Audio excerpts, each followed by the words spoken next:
আমার সে এখন বউ নাই, তারে আমি তালাক দিছি, তারে বিয়ে আপনার সরি তারে হচ্ছে ভিডিও করার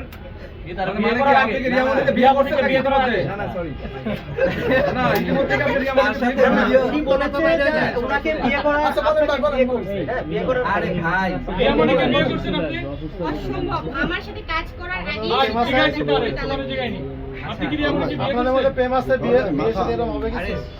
সে হচ্ছে আমার বোনের মতো, ফ্রেন্ডের মতো। আমি তার সাথে হিরো আলমের চরিত্র আছে। হিরো আলম আমি এক জিনিস দেখি ভাই, এখানে সবাই হিরো আলমের সাথে তুলনা করলে হবে? হিরো আলম ভাই অবশ্যই সিনিয়র, উনি ওনার লেভেলে, আমি আমার মতো করে কাজ করি। এখন উনি আর কোনো কন্টেন্ট মানে ওনার কোনো খায়া দেয়া কাজ নাই, উনি এতদিন আলোচনায় আসতেছে না, এর জন্য উনি মনে করেন তার পিছে লাগে। এখন তো আর কেউ পাচ্ছে না, আমার পিছে লাগছে। তার সাথে আমি ভিডিও করতে, এতে আমার কোনো দোষ আছে? আমি একজন কন্টেন্ট ক্রিয়েটর, যে কোনো কারোর সাথে আমি ডান্স করতেই পারি। একটু সবাই একটু নোট করবেন, তার সাথে আমি ডান্স করছি, ঠিক আছে 10 তারিখে, সেই ভিডিও আপলোড করছি 15 তারিখে।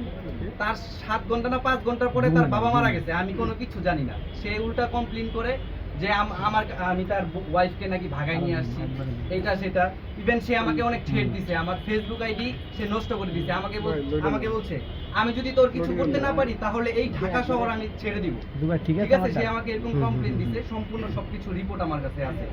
সো সে একজন সন্ত্রাসী মানুষ, সে যেহেতু আমাকে ক্লেম করছে, সো আমি তাকে কোনো পাল্টা রিঅ্যাক্ট না করে অবশ্যই দেশে আইন আছে, ঠিক আছে? আমি আইনের আশ্রয় নিয়েছি। আমি পুলিশের কাছে গেছি, পুলিশের কাছে যাওয়ার পরে পুলিশ জিডি করে নিছে, এই হচ্ছে ব্যাপার। তো তার কিছুদিন পরে হিরো আলম কিন্তু আমাকে একটা কথা বলছে যে তোর বউয়ের সাথে আমি ভিডিও করব, ঠিক আছে? আমার কাছে রেকর্ড আছে। আমি কি ভিডিও করবে? ভিডিও করবে, সে ডান্স ভিডিও করবে, সে মিউজিক ভিডিও করবে, ওকে করুক, সে আমাকে জ্বলাবে, ঠিক আছে? সে আমাকে ওনার বউয়ের সাথে করেছে, পাল্টাপাল্টি উনিও করতেই পারে। আমার বউ বলতে সে হচ্ছে আমার এক্স ওয়াইফ, তাকে আমি তার সাথে ভিডিও করার আগে 1 সপ্তাহ আগে আমি তাকে তালাক দিয়ে দিছি। আমার কথা বুঝছেন? তালাক দিতে ওর কোনো অনেক কারণ আছে। তাহলে ভাই হিরো আলমের দোষারোপ করেন কেন? হিরো আলমের অবশ্যই দোষ আছে, আমাকে বলতে দেন, আমি প্রকাশ করি। বলেন।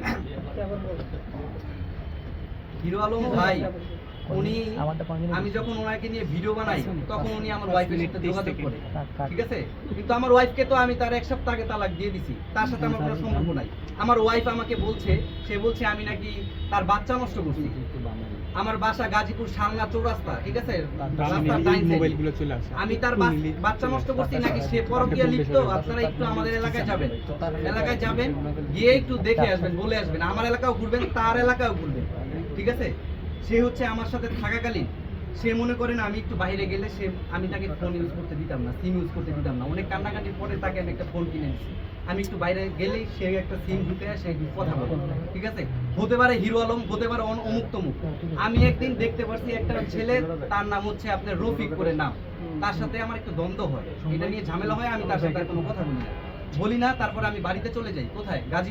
গাজীপুর চলে যাই। গাজীপুর গিয়ে তাকে আমি তার আম্মুর কাছে বিচার দিই যে এরকম সে এরকম করে।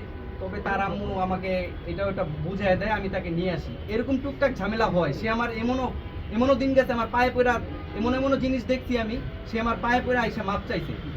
3টা বছর তার সাথে আমি সংসার করি। আমার কথা বুঝছেন? সে আগে 500 টাকার বিনিময়ে রাস্তাঘাটে গাজীপুরে যাওয়ার পরে তার সাথে আমার যোগাযোগ হয় কোনো একটা মাধ্যমে। তো তাকে আমি বলি যে